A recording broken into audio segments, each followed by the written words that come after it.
దువ్వాడ శ్రీనివాస్ భాగవతం విశాఖకు చేరింది. దివ్యల మాధవి ఆత్మహత్యకు సిద్ధపడి కారు ప్రమాదం నుంచి బయటపడ్డ సంగతి తెలిసిందే. కాగా ఆమె చేతికి కాళ్లకు స్వల్ప గాయాలు కావడంతో పాటు తల వెనుక భాగంలో గాయమై రక్తం గూడు కట్టినట్టు పలాస ఆసుపత్రి వర్గాలు అనుమానం వ్యక్తం చేశాయి. కాగా మెరుగైన వైద్యం కోసం మాధురి విశాఖపట్నం అపోలోకు తరలించారు. కాగా అపోలో ఆసుపత్రి సిబ్బంది ఓవర్ యాక్షన్ తో అంతా నివ్వెరపోయారు. మాధురిని పరదాల మాటున ఆసుపత్రి లోపలికి తీసుకువెళ్లారు. గత 3 రోజులుగా దువ్వాడ కుటుంబం కథాచిత్రం నడివీధిన నలుగుతుంటే విశాఖలో అపోలో ఆసుపత్రి సిబ్బంది క్రియేట్ చేసిన సీన్ మామూలుగా లేదంటూ ట్రీట్మెంట్ కు వచ్చిన వారంతా నివ్వెరపోయారు.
వైసీపీ ఎమ్మెల్సీ దువ్వాడ శ్రీనివాస్ భాగవతం విశాఖకు చేరింది. దివ్యల మాధవి ఆత్మహత్యకు సిద్ధపడి కారు ప్రమాదం నుంచి బయటపడ్డ సంగతి తెలిసిందే. కాగా ఆమె చేతికి కాళ్లకు స్వల్ప గాయాలయ్యాయి. దీంతో పాటు ఆమె ఆసుపత్రికి కూడా తరలించడం జరిగింది ఆమెని. ఇక ఈ అంశంపై మరిన్ని అప్డేట్స్ ని రీజనల్ కోఆర్డినేటర్ కిరణ్ అందిస్తారు. కిరణ్, చెప్పండి, దువ్వాడ ఎపిసోడ్ మళ్ళీ విశాఖకు చేరింది. యాక్సిడెంట్ నేపథ్యంలో వివరాలేంటి? ఏదైతే గత 3-4 రోజుల నుంచి కూడాను వైఎస్ఆర్ కాంగ్రెస్ పార్టీ చెందినటువంటి ఎమ్మెల్సీ దువ్వాడ శ్రీనివాసరావు భాగవతం ఒక పెద్ద ఎత్తున సంచలనం రేపుతుంది రాష్ట్ర వ్యాప్తంగాను. ఇటీవల ఏదైతే Vijayasai Reddy assistant endowment commissioner Bhagavatam వెనక మరోసారి ఈ దువ్వాడ శ్రీనివాస్ ఇష్యూ కూడాను పెద్ద ఎత్తున సంచలనం రేపుతుంది.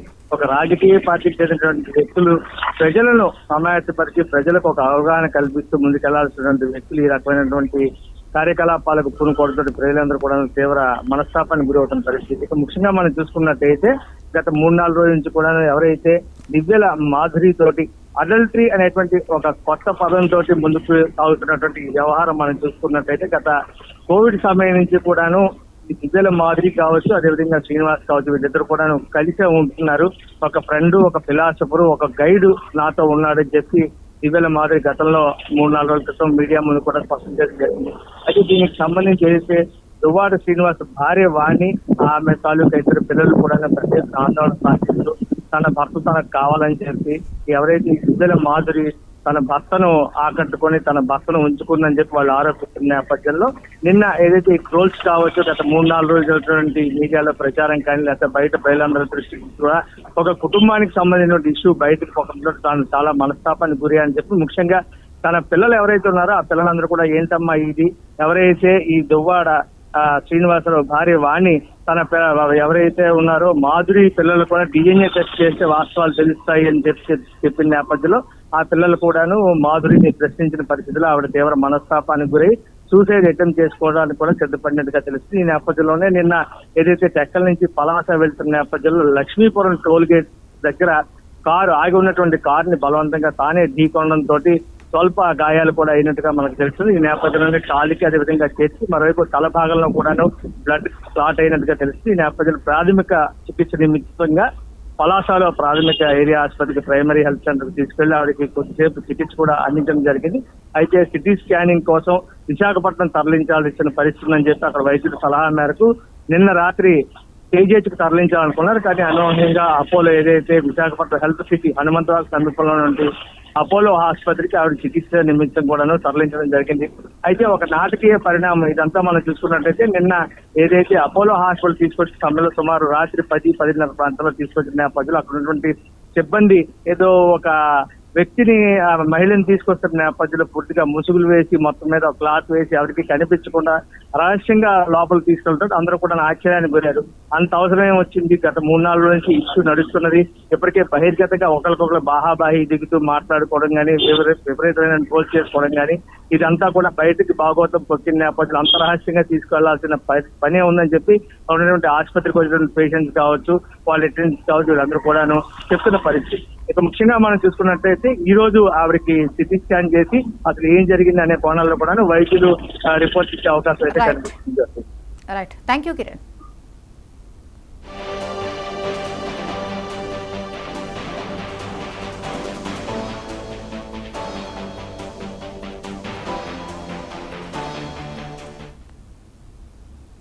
ఇవి ఇప్పటివరకు అప్డేట్స్, మరిన్ని అప్డేట్స్తో మళ్ళీ కలుద్దాం. Keep watching.